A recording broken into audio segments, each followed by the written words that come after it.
it can really be challenging to lead a business through times of change, both internal and external to the organization over a long period of time. Hi, my name is Jimmy Walabiachi, and you're welcome to Corporate Governance Africa, where we seek to promote good corporate governance through film.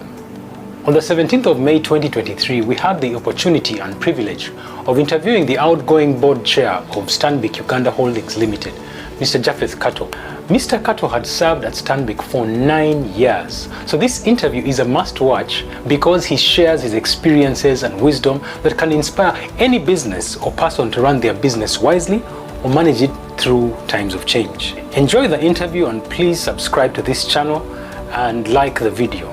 Did 5 years at the bank, and I've done 4 years at the Holdco, and I've told you we have a governance requirement of 9 years. Interesting for me, it's 9 years as a board chair. Really the matter that during my time, I think if you can say the highlights have been the creation of the group structure, where we had one company, and now which was listed on the exchange, and now we have a group structure with a holding company, with a bank subsidiary, with a property subsidiary, a fintech subsidiary, an asset management subsidiary, and the incubator.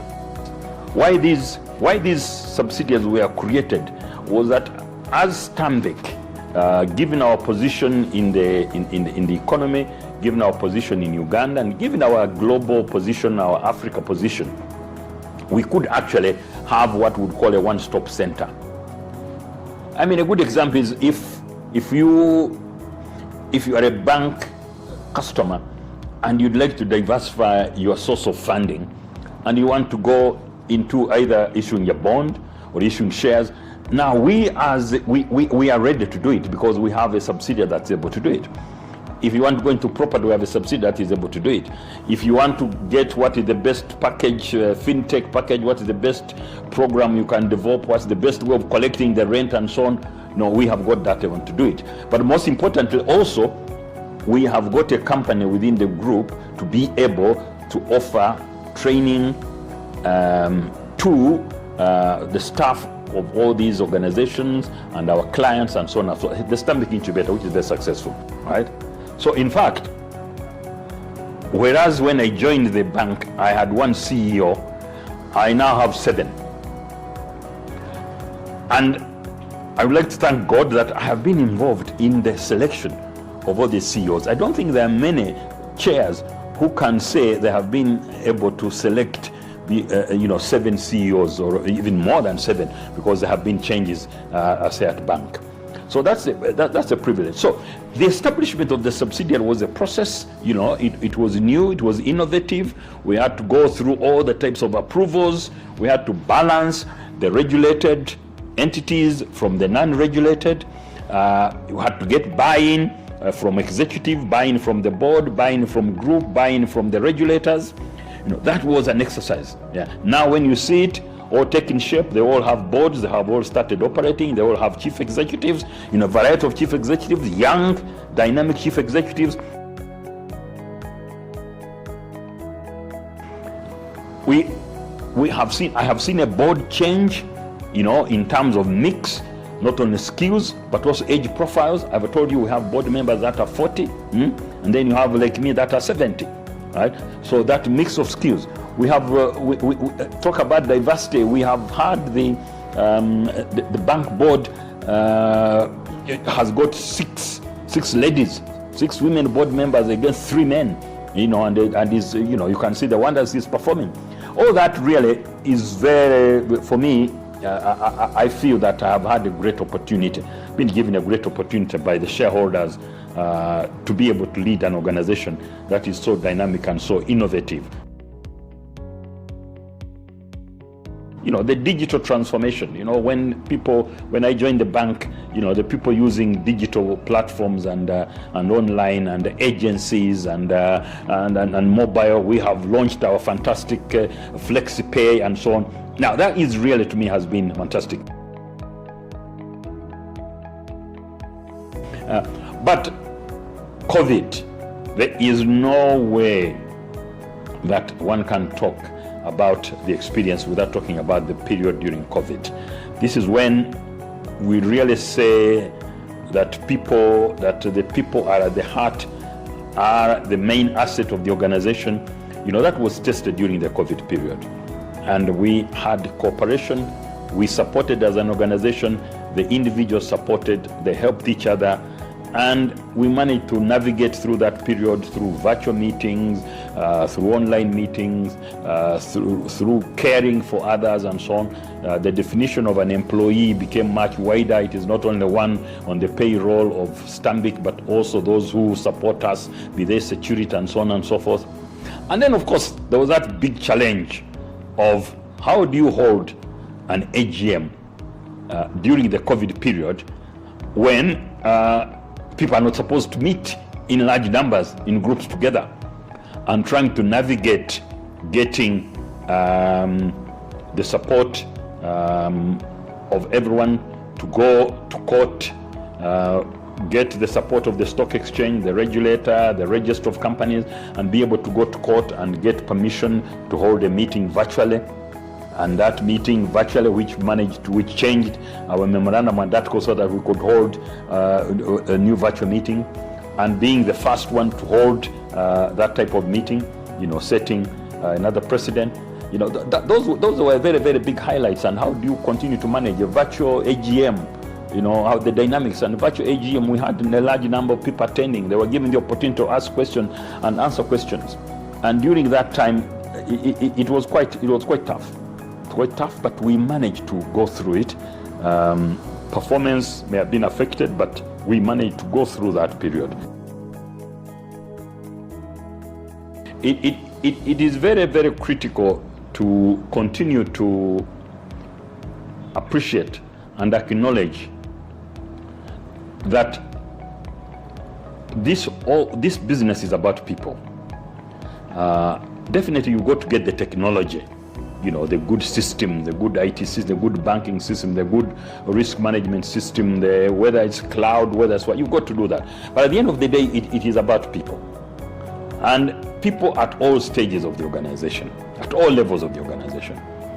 It is very, very critical to be a successful chair that you have the board that is supportive, a board that gives you advice as much as you advise them as a chair.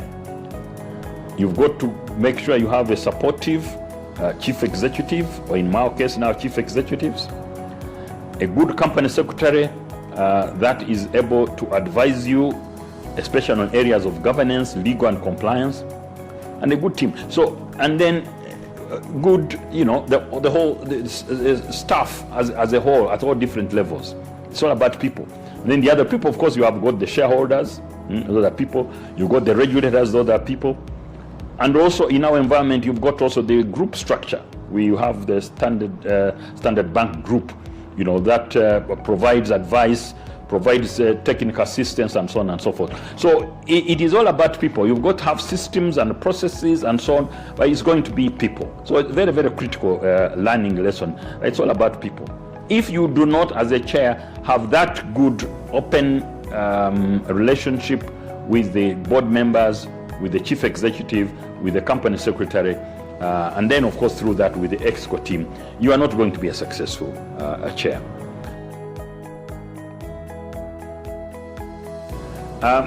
The other thing is to always appreciate that as a business, this is a company has got shareholders who expect a return in terms of dividends, whether dividends or bonus shares or whatever, but that it is very, very critical that you appreciate the role that you play in the economy and in society. And therefore, as a chair, you would make sure that as we do the budget, the capital plan, and so on and so forth, that you realize that what you are doing has got to come back and say, Uganda is our home, we drive her growth. Therefore, what you are doing is, what is the impact on the economy? We have the social, economic, and environmental issues to deal with. They have the ESG matters to deal with. But that you are appreciating the impact that you have on the economy, both in terms of lending and so on. I was writing a piece the other day in one of my WhatsApp groups. That's all very good to look at profit after tax and so on. And some people say, but a lot of that sometimes goes away and so on and so forth. But you also got to look at how much have you actually as a bank lent out, and which sectors, how much have you supported? I've talked about circles, I've talked about women, talked about groups and so on and so forth, so that you have got to have the impact. What impact have you had on the economy? But also on society, how have you supported those areas of society that give you the license to operate? Well, license to operate is given by society and not by Bank of Uganda. Bank of Uganda can give you a piece of paper to put up, but you only run the business because of society. So that is what I have learned, that you have got to make sure that you do that balancing of making sure the shareholders get a good return, making sure that you are having the impact on economic development, you are not, and then also you are having an impact on society. And the other thing I've realized, it is partnerships. Yeah. You may think you are a big bank, which we are, but you cannot do it all. Therefore, you've got to partner with other organizations like we do, partner with the ministries, partner with KCCA, partner with the other organizations, Uganda breweries, we partner with whether it's communications, whether it is energy and so on. So that is very, very important, a critical part of the business. And make sure that is what you learn through that. It's partnership. You can't do it all. Our Stanbic incubator has also taught us that, it is very, very critical to be able to offer that type of awareness, especially to SMEs, and you do it, and you don't charge them, and you don't say it is only open for your customers. It is open for everybody, because remember, we have said Uganda is our home, we drive our growth. It is not that we only drive the growth of our customers, but of the organization as a whole. So that has been a very big experience and learning part, but also learning from other, that you learn as an organization, you learn from your peers, other banks and so on and so forth. We're all in the same business, we all have the same aims and so on. And so organizations like Uganda Bankers Association, the other day we had a big forum on fraud and so on, where all other banks came in and other entities. So the partnership and working together.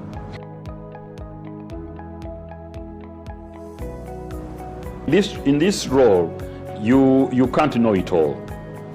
You've got to ask. You've got to seek guidance from those whether they are regulators and so on and so forth. But there is no doubt that I have followed in the footsteps of great people, people like Dr. Martin Alika, who has been a great board member everywhere. I read his book. I listened to him. My predecessor, Hannington Karuhanga here, who was the chairman of the bank for a long time.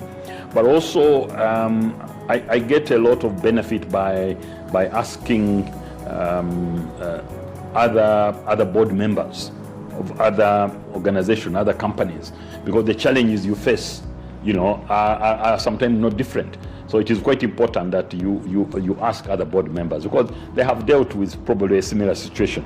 But for me, I've also had the good privilege of I can be able to get guidance and advice from group, whether it is the regional chief executive, the regional chief executive, the Africa region chief executive. So you look to that. But I can assure you that a lot of people like Dr. Martin Alik have been very, very influential in the leadership which they have provided. But also, having a good relationship with the regulators, both at the central bank and at the stock exchange. And there is no doubt that Professor Tumsime Mutebile was a very key person, for me, even when I was at Capital Markets Authority and when I was at the bank. That is somebody that you could, is your regulator, but you could seek wisdom from, and he would give it to you. But it is a learning experience, and I don't think there are very many people who have had the opportunity to see the transformation of the organization and the change like I have done. And I like, really to thank my colleagues on the board that I've served over the years, the chief executives, the regulator, the shareholders, regulators, because we have more than one regulator. We have Bank of Uganda, we've got CMA, we've got the stock exchange, or those regulating us, the support. And to be honest with you, the support of the Almighty, and in my case also the family support, all that support around has managed to get us where we are. But as I'll conclude, is that we have also, good succession, that has happened in the bank, and that will happen at the group company, and a fantastic team of people to work with. So all these really, I have to thank the bank, the chief executives, the staff, and everybody else who has done this during this tough period. And the support we get from group, the support we get from the regional chief executive, the Africa region's chief executive, all that group of people, all working in the same direction. I'm very flattered that my colleagues in the community, in the board community through lead, were able to honor me for 2 consecutive years as the chairman of listed companies, and I got 2 awards. So what else would I be asking for? After my service, all I can say, I think I can continue to contribute to the governance. But as you also know, that I have a consultancy with colleagues where we do training of boards, mainly senior management, and we cover all types of aspects, where there are board inductions, where there are board trainings on roles of the board and responsibilities, whether it's board evaluation, whether it's board searches. Some organizations have approached me to look for board members for their organizations. I've got into the space because of my experience, and especially fortunately sitting on other boards like EABL and UBL. So gained that experience. So I continue to contribute to that. People approach me on issues that they face in their own organization. I'm able to give that advice. So for now, I'll continue to do the advisory work through, if I may advertise, through JKC Consulting Group with colleagues. And then also, if opportunities come up to sit on boards, that of course I have to make a very good choice. As I've said, not every opportunity that comes you take. I can be able to serve. So I'm not going to. I've spent so much time in governance and regulation and so on that I think, God willing, and opportunities come, I continue to offer a service to boards and to companies and senior management through the consultancy, or by being on boards. You never know what is on the horizon.